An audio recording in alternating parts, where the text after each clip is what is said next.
안녕하세요. 저는 백상고등학교에 재학 중인 강민주입니다. 제가 오늘 소개할 책은 우리도 사랑할 수 있을까? 라는 책입니다. 저는 이 책을 우리도 행복할 수 있을까? 라고도 말하고 싶습니다. 그 이유에 대해서는 제 영상을 보신다면 알 수 있을 겁니다. 자, 이제 그럼 이 책에 대해 설명을 시작해 볼까요?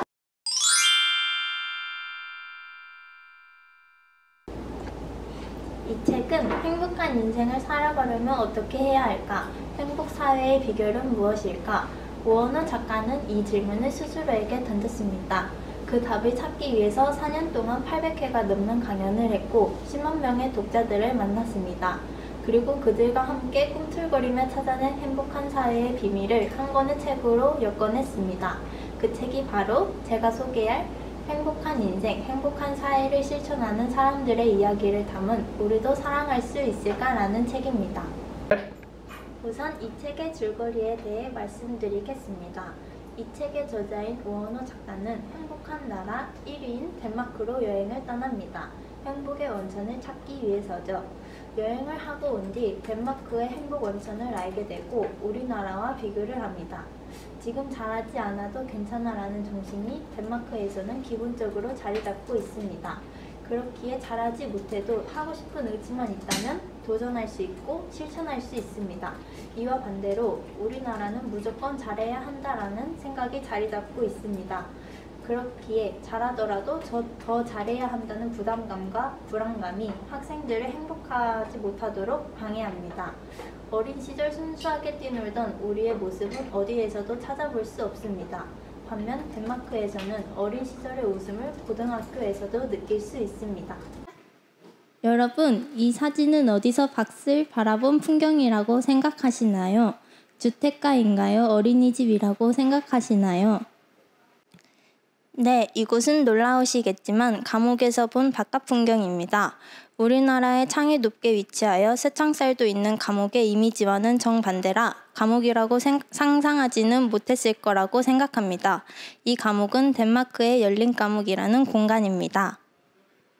덴마크에서는 감옥에서도 행복한 삶을 사는 사람들의 모습을 볼 수 있습니다. 제가 생각하기에는 우리나라의 학생들보다도 더 행복한 삶을 산다고 말하고 싶습니다. 덴마크에서는 열린 감옥이 실행되고 있습니다. 그 취지는 죄수자들에게 당신은 한때 실패한 것이지 영원한 실패자가 아니라는 생각을 심어주기 위해서입니다. 취지에 맞게 열린 감옥에서 생활하는 죄수자들은 자신들도 사회에서 꽤 쓸모있는 사람이라는 체험을 하게 됩니다. 낮에 감옥 밖으로 나가 사회생활을 할 수도 있으며 덕분에 죄수자들의 자존감도 높아지고 재범률도 낮아지는 좋은 영향을 가져왔습니다. 열린 감옥이 지어진다 했을 때 주민들도 그 취지를 이해하여 호의적인 반응을 보였습니다. 이 정도만 보아도 우리나라와 덴마크의 차이가 느껴지실 겁니다. 덴마크에서는 단 한 사람도 제외 없이 행복한 삶을 누리고 있습니다. 이것이 덴마크가 행복한 나라 1위가 될 수 있었던 이유겠죠? 오원호 작가는 학생들뿐만 아니라 학부모 앞에서 나 자신을 사랑하고 그 힘으로 옆 사람까지 사랑할 때 행복이 된다고 강연합니다. 학생들은 강연을 듣고 세상의 눈치를 보지 않고 스스로 선택하려 다짐을 하고 학부모는 강연을 듣고 자식에게 대했던 태도를 자아성찰하는 시간을 갖습니다. 학부모는 자식에게 말로만 괜찮다 하는 게 아니라 실제로도 괜찮다라는 행동을 해야 한다는 것을 배웁니다. 스스로 선택하세요. 꿈틀거리세요. 지금부터 잘하지 못해도 괜찮습니다. 이 말들은 제가 학생 여러분들에게 해주고 싶은 말입니다. 제가 책 리뷰를 하게 된 계기이기도 하고요. 학년이 거듭될수록 행복을 잃어가는 학생들에게 행복을 찾도록 해주고 싶습니다.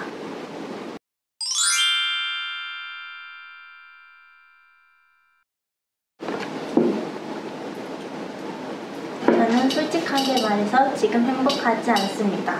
고3이 되고 성적에 대한 불안감과 압박감이 저에게 상당한 학업 스트레스로 다가왔기 때문입니다. 저는 고2 때까지만 해도 성적에 대한 압박감을 받아본 적이 없었고 자유로운 여가활동을 통해 스트레스를 해소하는 학생이었습니다. 그렇기에 저를 억압하는 현실이 답답하기만 했습니다. 하지만 고3이 되고 할 일이 산더미처럼 많아져 스트레스를 해소하지 못한 채 하루하루 한숨만 늘어갔습니다. 그래서 저는 지금 행복하지 않다고 생각합니다. 하지만 이 책을 읽고 제 자신을 먼저 사랑한다면 행복이 잇따를 것이라고 말하고 싶습니다.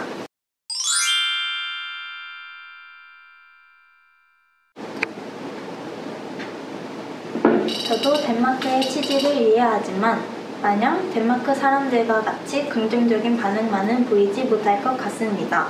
죄수들이 감옥에 들어오게 된 것은 인간적인 면모를 보이지 못하고 사회적 범죄를 일으켰다고 생각합니다. 그렇기에 열린 감옥을 통해 죄수들에게 자유를 준다면 이를 악용하지는 않을까, 재범률이 낮아지는 효과가 정말 나타날까 의문이 들었기 때문입니다.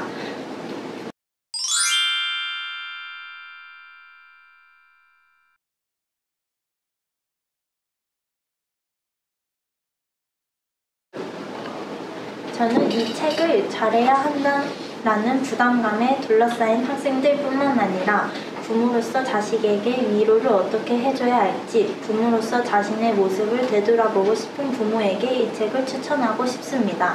모든 사람이 행복을 누리며 살아가는 삶을 살길 희망하겠습니다. 지금까지 저의 책 리뷰를 들어주셔서 감사합니다.